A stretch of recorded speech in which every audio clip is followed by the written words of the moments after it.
3, 2, 1, start.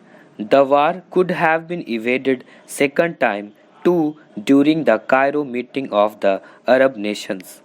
There also it was possible the discussions could have been led in that way. But again, the way the President of Egypt conducted the meeting, all such possibilities were neutralized. That was about the 12th of August. At that time, as I have said, it was possible to avoid war.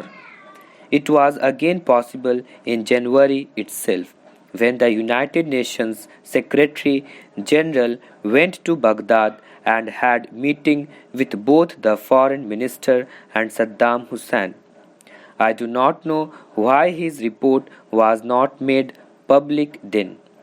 This report clearly states that Saddam Hussein was willing to listen, and that was my impression also. When I met Saddam Hussein in August as well, I did not think that Saddam Hussein was inflexible.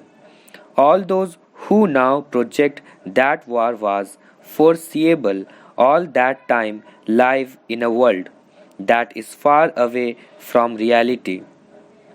All of those who were dealing with diplomacy at one level or the other were not only hoping but also believing that war could be avoided and the lingering problem could be sorted out peacefully.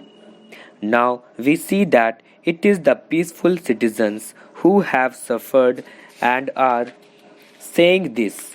I do not mean that in any way India at any stage condoned the occupation of Kuwait by Iraq.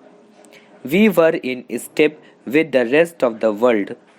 Very frequently in this house, I had myself presented and enunciated details of other policies as the Gulf crisis was developed.